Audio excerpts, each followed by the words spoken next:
akan bercerita dongeng Malin Kundang. Apa? Dongeng apa? Ya, jadi Malin Kundang itu nih gini ceritanya. Di pesisir pantai daerah Sumatera Barat, hiduplah seorang ibu bersama anaknya. Anaknya itu sangat disayangi banget sama ibunya. Namanya tuh Malin. Ya, nama anaknya tuh Malin. Ibunya harus berjuang mati-matian untuk menghidupi Malin. Meskipun begitu, ia tetap merasa bahagia karena Malin merupakan anak yang penyayang. Dia juga sangat manja dan Malin akan selalu menemani ibunya bekerja menjual ikan. Tuh si Malin tuh nemenin ibunya jualan ikan waktu kecilnya. Nah, semakin hari Malin semakin beranjak dewasa. Jadi setelah dewasa, Malin ingin bekerja ke kota seperti teman-temannya yang lain. Jadi teman-teman si Malin itu yang pada bekerja di kota jadi orang kaya. Si Malin jadi tergiur dan dia izin kepada ibunya untuk bisa pergi ke kota seperti teman-temannya biar bisa jadi orang apa? Orang kaya ya. Nah gini, Mak, Malin ingin merantau ke kota seberang. Malin akan menghasilkan banyak uang untuk emak di sana, katanya gitu. Terus emaknya nggak setuju. Emak si Malinnya nggak setuju. Jangan Malin, tetaplah di sini bersama emak. Emak tidak ingin ada hal buruk yang terjadi pada dirimu Malin, katanya. Jadi emaknya tuh nggak mau Malin pergi ke kota. Terus habis itu si Malin terus berupaya meyakinkan emaknya supaya bisa diberi izin untuk pergi ke kota biar bisa mencari uang yang banyak di kota, biar bisa jadi orang kaya, katanya. Habis itu emaknya yakin dan emaknya memberi izin kepada Malin untuk pergi ke kota. Hati-hati di sana ya nak, jangan lupa untuk cepat pulang, kata emaknya. Ibu Malin memeluk Malin dengan sangat erat. Dia melambaikan tangan di tepi pantai air manis untuk mengantarkan kepergian Malin. Jadi si Malinnya tuh pergi ke kota, Dek. Pergi ke kota buat mencari uang biar jadi orang kaya, katanya. Nah, setelah di kota si Malin gak pulang-pulang. Si Malinnya tuh gak pulang-pulang. Setelah berhari-hari, berminggu-minggu, sampai bertahun-tahun dia gak pulang-pulang. Setelah itu ibunya mendapat kabar dari teman si Malin kalau si Malin ternyata sudah menikah di kota, Dek.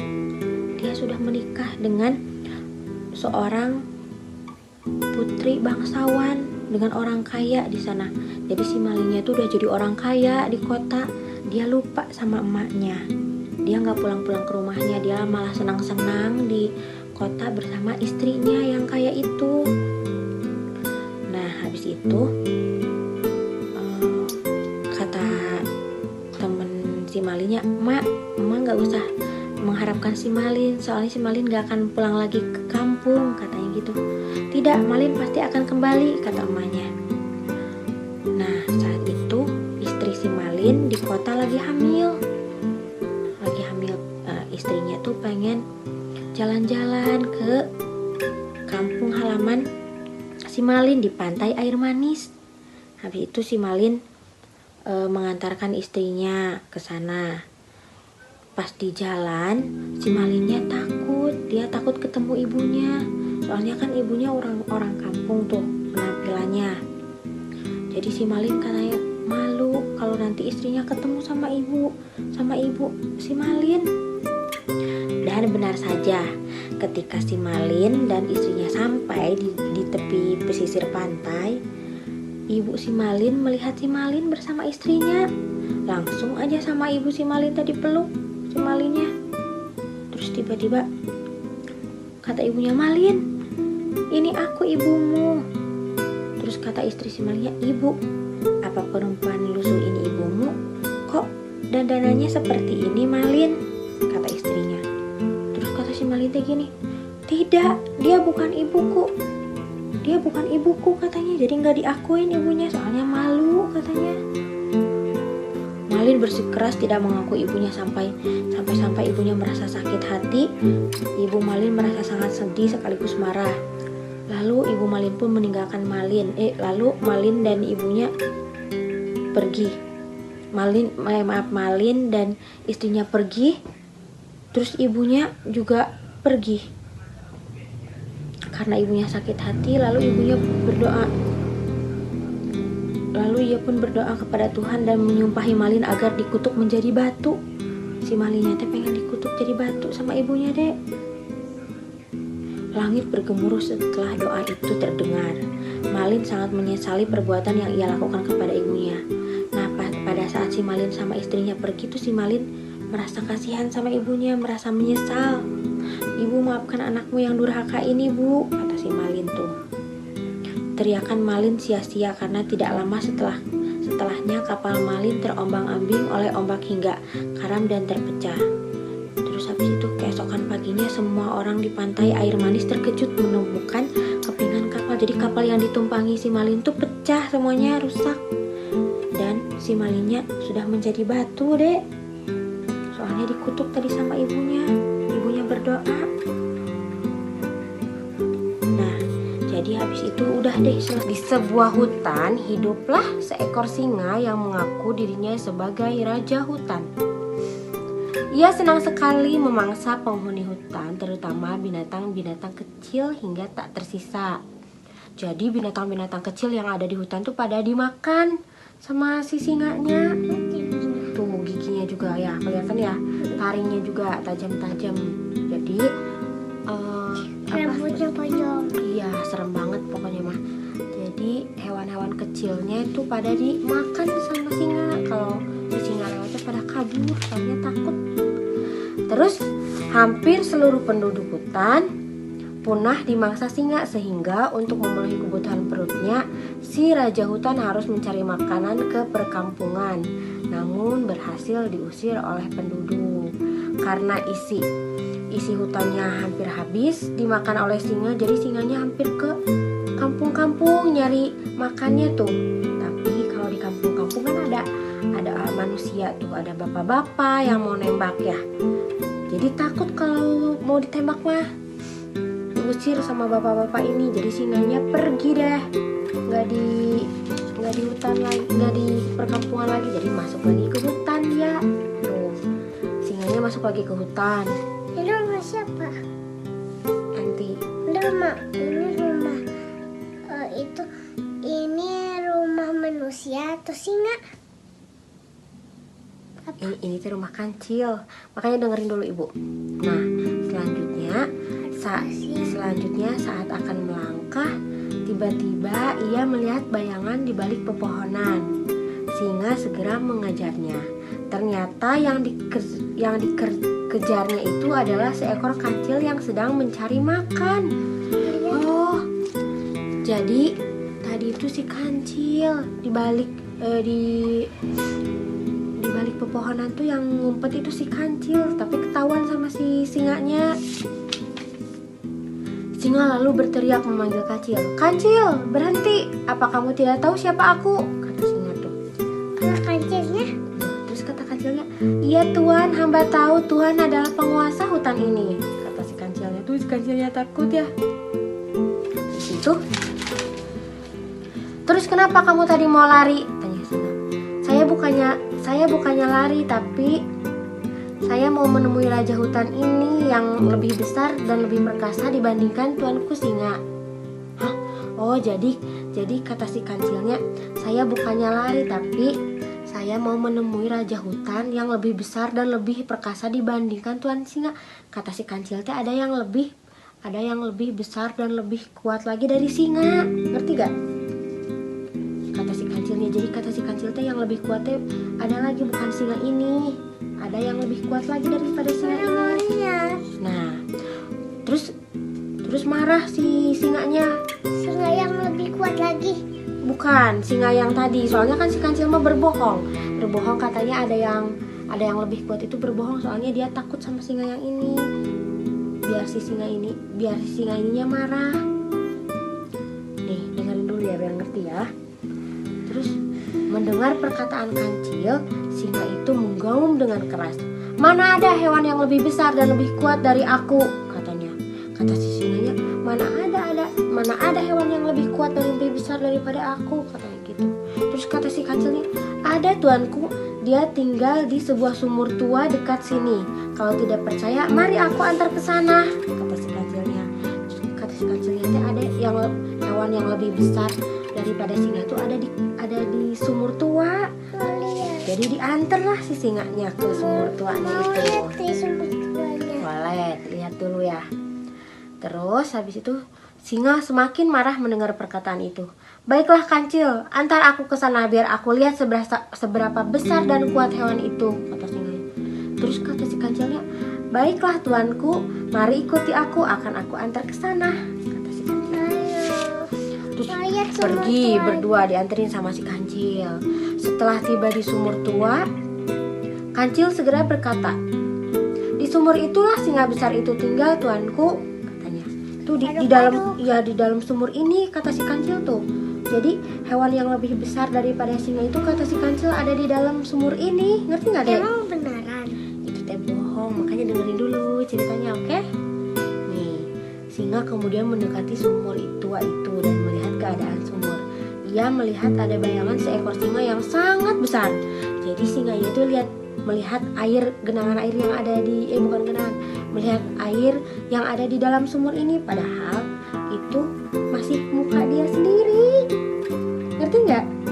Jadi kan kalau lihat air tuh ada pantulan mukanya, padahal muka dianya sendiri, tapi dia pikirnya itu orang lain yang ada di dalam air itu. Ngerti nggak? Ngerti? Iya. Ya, terus singa kemudian menggaum sekeras-kerasnya. Seketika juga terdengar auman dalam sumur itu yang lebih keras. Singa pun berkata dalam hati, "Ternyata benar, ada singa lebih besar di sumur itu," katanya. Padahal itu kan dia sendiri. Muka dia sendiri. Cuman dianya yang bercermin dalam air ya. Habis itu singa begitu kesal. Ia kemudian melompat ke dalam sumur. Sampailah ia di dalam sumur, namun setelah ia mencari-cari singa itu ternyata tidak ada. Ia baru sadar kalau singa yang dilihatnya tadi adalah bayangannya saja. Jadi tertipu si singanya ini. Di dalam air tuh nggak ada siapa-siapa. Cuman tadi makan cerminan dia sendiri ya. Cahaya itu mah. Singa terjebak di dalam sumur gelap dan dalam itu. Ia berusaha keluar dengan memanjat dinding sumur, namun usahanya tidak berhasil. Ia berteriak-teriak memanggil nama Kancil. Habis itu, "Kancil, tolong aku Kancil, aku terjebak di sumur ini. Aku tidak bisa keluar," teriak. Anak domba yang nakal. Pada zaman dahulu, hidup seorang anak gembala bernama Amir. Ia mempunyai sejumlah kambing dan domba. Setiap pagi, Amir duduk di bawah pohon membaca buku, sementara binatang piaraannya mencari makan di padang rumput. Dalam kelompok binatang itu ada seekor domba yang bandel bernama Bim Bim. Si Bim Bim sering keluar dari kelompok. Amir telah memperingatkan Bim Bim untuk tidak pergi sendiri. Tetapi Bim Bim tidak pernah memperhatikan nasihat itu. Suatu hari Bim Bim bertemu dengan ular piton. Untung Bim Bim berhasil melarikan diri. Keesokan harinya Bim Bim dikejar seekor anjing. Bim Bim berlari secepat mungkin dan menyelamatkan diri. "Berhati-hatilah Bim Bim," kata teman-temannya. "Saya cukup pintar untuk menghindar dari bahaya," ujar Bim Bim.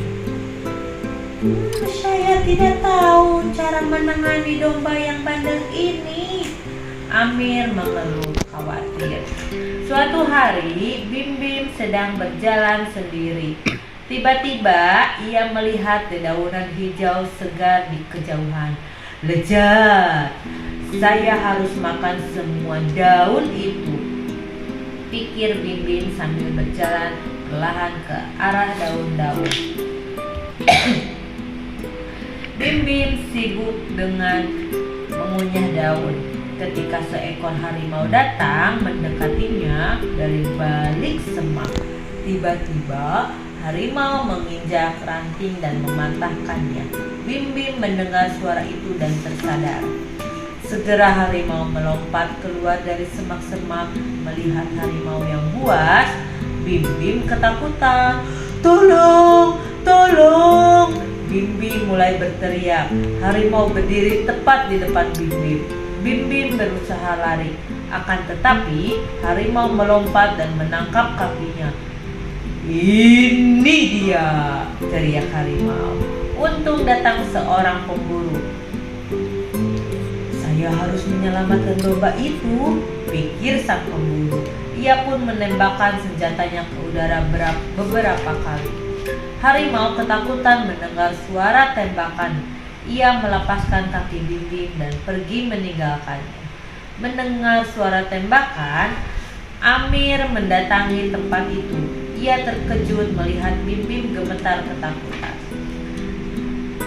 Terima kasih pemburu, kata Amir. Ia lalu memanggul dan membawa pulang Bim Bim. Ketika domba dan kambing lain mengetahui kejadian itu, mereka ketakutan. Kami senang, kamu selamat Bim Bim, ujar mereka semua. Tapi lain kamu harus lebih berhati-hati.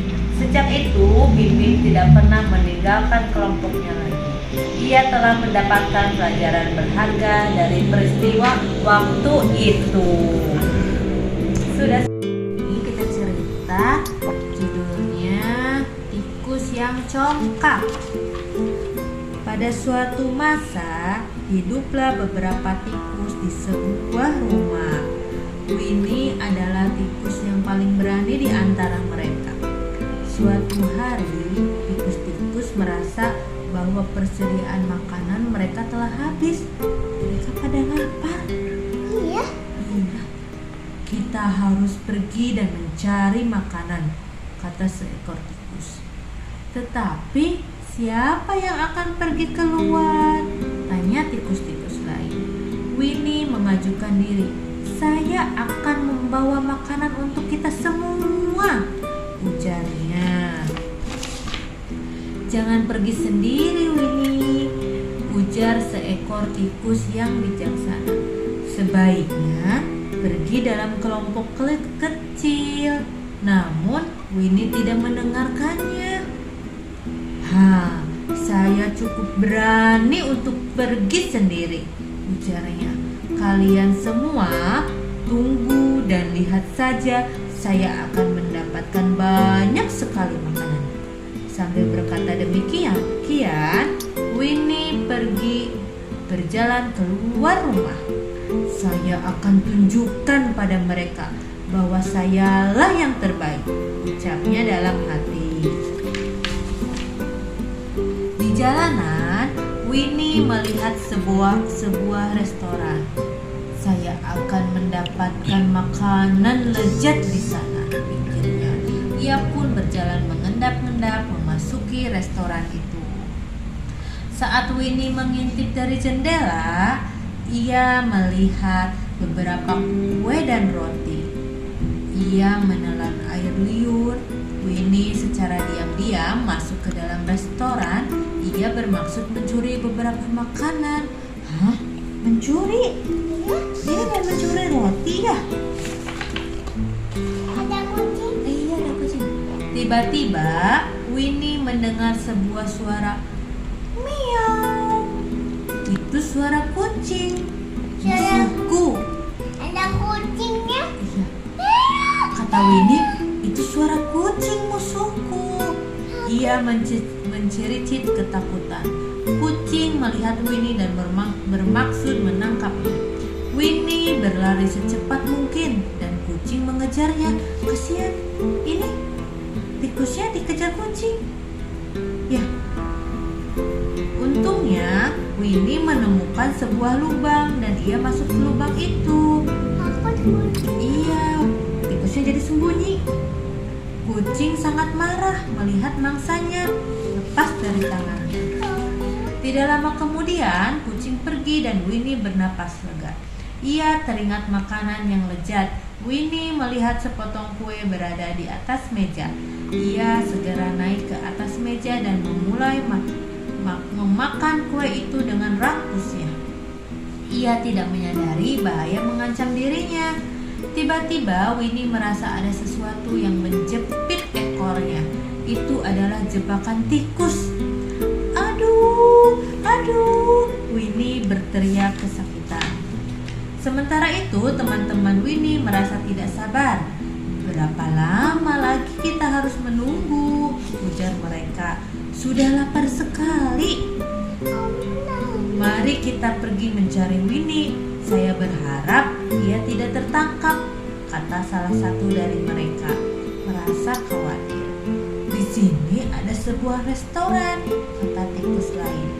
Winnie pasti sudah masuk ke sana. Mari kita ke sana dan lihat. Tuh teman-temannya nyariin tuh, teman Winnie.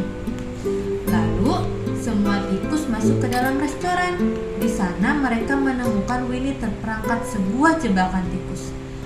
Saya datang kemari untuk mencuri teman-teman, rintik Winnie, dan segera mendapat hukuman. Kalian semua sebaiknya belajar dari hari ini. Tiba-tiba datanglah seekor kucing yang akan memangsa Winnie. Lari, lari! Teriak tikus-tikus itu sambil berlari pontang-panting. Sesampai di rumah, tikus-tikus mendesah. Sedih, kita kehilangan Winnie. Ia seharusnya tidak terlalu percaya diri. Udah deh. Fokus ceritanya. Aku sayang teman. Iya guys, kita ini di Ibu Guru ya. Temanya Diana dan Mama akan menceritakan kisah tentang Rai. Ya guys, terus izin mamanya tentang Rai. Di suatu hari, ketika pulang sekolah, wajah Rai cemberut dan menggerutu kesal. Ibu yang melihat tingkah Rai pun bertanya kepada Rai. Kepada siapa? Kepada Rai. Katanya, kenapa Rai kesal hari ini? Hari ini Ternyata Rai kesal karena waktu di sekolah Rai dipukul temannya, yaitu Abijar. Karena Abijar menyangka kalau Rai telah menyenggolnya, padahal bukan Rai yang menyenggol. Ibu pun bertanya, apa Rai membalas memukul Abijar? Iya guys. Ternyata Rai tidak membalasnya, tetapi Rai sangat kesal karena telah dituduh, dan tindakan Rai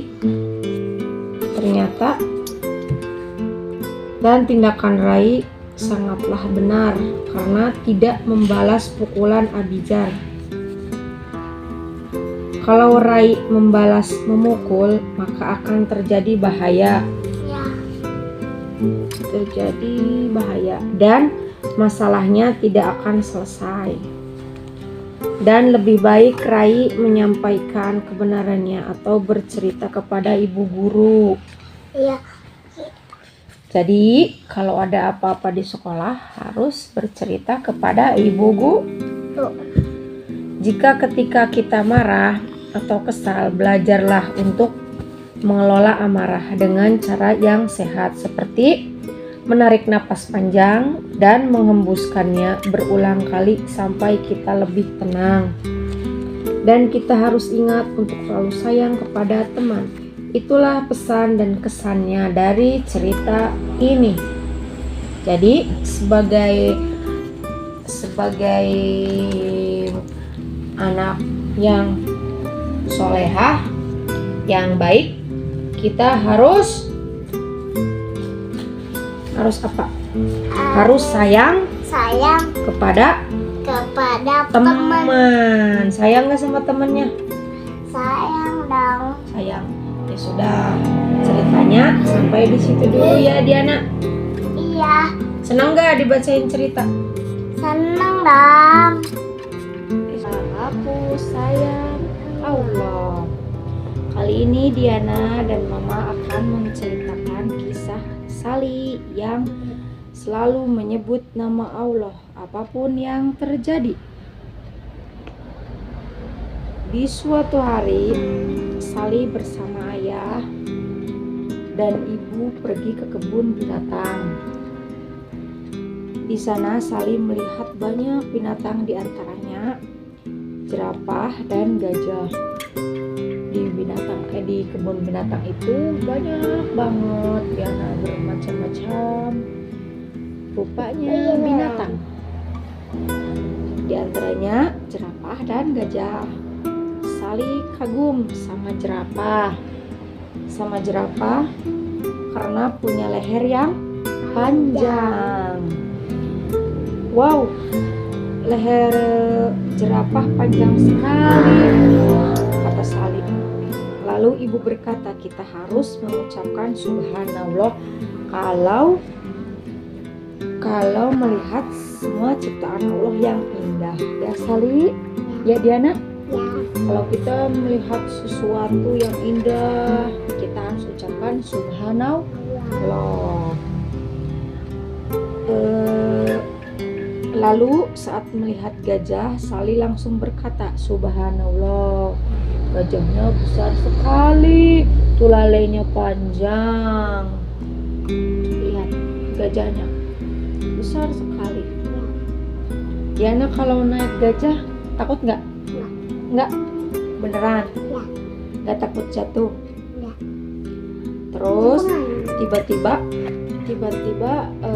subhanallah, tiba-tiba balon gas Sally lepas. Ayah berkata, astagfirullah, sambil berusaha mengejar balon Sally. Saat mengejar balon, Sally terkejut. Aduh, kata Sally. Ibu membantu Sally sambil berkata, innalillahi.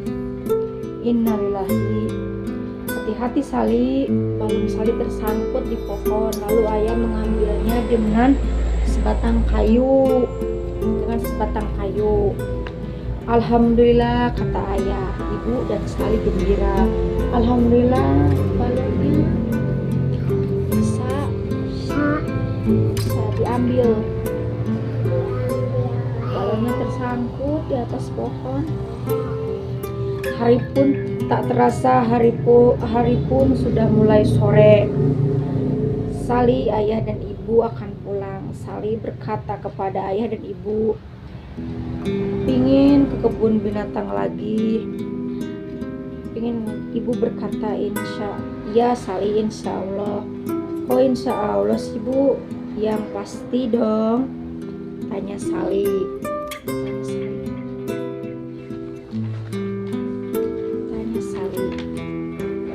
Ibu menjawab dan menjelaskan, Sally, manusia itu tidak bisa memastikan keinginan kita terlaksana kalau Allah mengizinkan.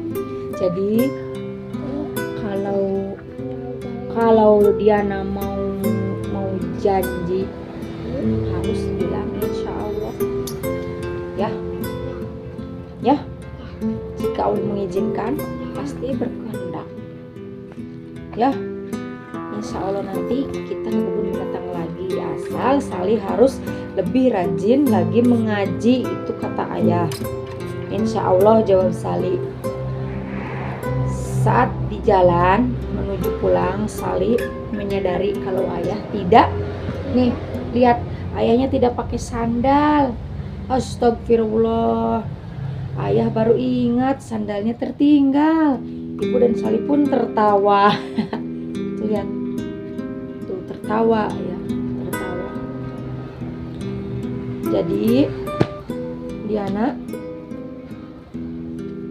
jadi teman-teman, jangan lupa untuk selalu mengingat dan menyebut nama Allah ya. Ya Diana, oke? Oke. Karena itu bukti dan bukti dari kita sayang dan cinta kepada Allah. Kalau kita melihat sesuatu yang indah, yang menakjubkan, harus bilang subhanallah. Kalau kita ingin mengucapkan sesuatu, bilang insya Allah. Kita cerita dongeng. Judulnya Pembalasan Kata. Pada suatu hari tuanku raja sedang membersihkan rumput halaman rumahnya dengan memakai cangkul. Tiba-tiba melompatlah si anak katak dari dalam rumput karena kena cangkul tuanku raja. Anak katak itu kena cangkul di kepalanya, darahnya mengalir sedikit karena merasa sakit. Anak katak itu segera lari menuju induknya. Tuanku raja tidak memperhatikan hal itu. Ia tetap meneruskan membersihkan rumput yang ada di halaman rumahnya. Anak katak itu langsung menemui induknya. Dia mengatakan kalau di halaman tuanku raja ketika dia sedang membersihkan rumput tidak menghiraukan anak katak itu, sehingga dia kena cangkul di kepalanya dan berdarah. Mendengar penuturan anaknya, lalu ia berkata, "Baiklah, biarkan saja, nanti aku mengurus tuanku raja. Beri dia pelajaran agar tahu rasa," kata anak katak. "Sudahlah," jawab katak. Menjelang petang, induk katak dengan perasaan sedih berjalan ke sana kemari, ingin memberitahukan kecelakaan si anak kepada teman-temannya. Dia keliling membawa canang dan membunyikannya terus-menerus. Kadang-kadang dia menangis karena tenggelam. Alunan irama, kadang dia berteriak keras dengan penuh harap ada yang segera mendengar. Benar juga, ketika katak berjalan sambil membunyikan gendang di dekat rerimbunan, tiba-tiba ada beruk yang mendengarnya. Beruk berkata kasar, "Hai katak, mengapa kau bunyikan canang nenek moyang kita terus-menerus?"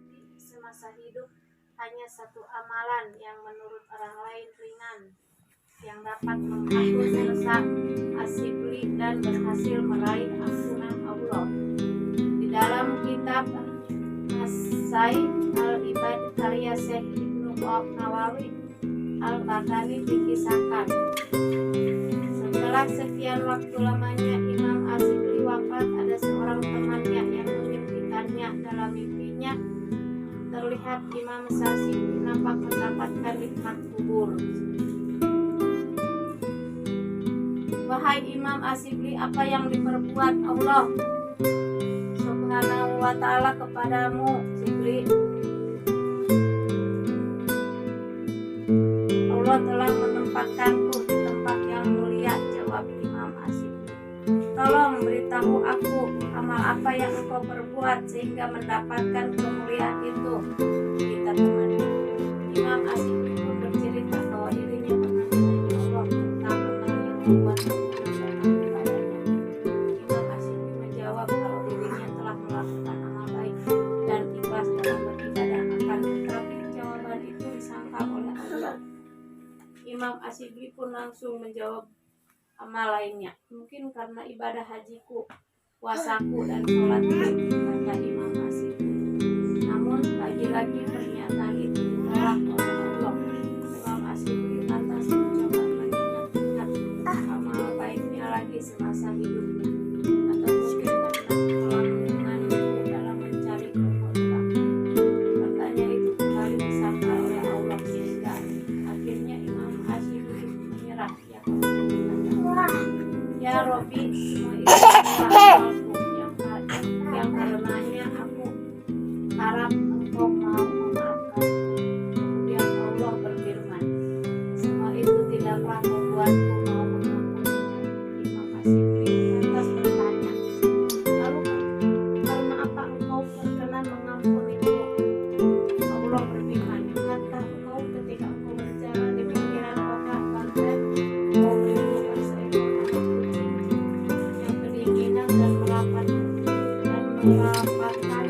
tubuhnya ke sebuah tembok. Kemudian karena merasa kasihan, engkau mengambil anak kucing itu dan memasukkannya ke dalam saku jubahmu agar ia terjaga dari kedinginanmu." Ya Allah, Benar ya Allah, jawab Imam Asy'ibli. Allah berfirman, karena rasa kasihmu pada anak kucing itulah aku berkenan mengampunimu. Imam Asy'ibli bersyukur telah mendapatkan ampunan Allah. Ia sendiri tak menyangka jika amal menolong kucing itulah yang mengantarkannya mendapatkan kemuliaan dari Allah. Setelah mendapatkan penjelasan itu, teman Imam Asy'ibli sadar bahwa amal ibadah yang dilakukan dunia ini tidak menjadi jaminan mendapatkan ampunan dari Allah. Bisa jadi ampunan itu karena amal-amal lain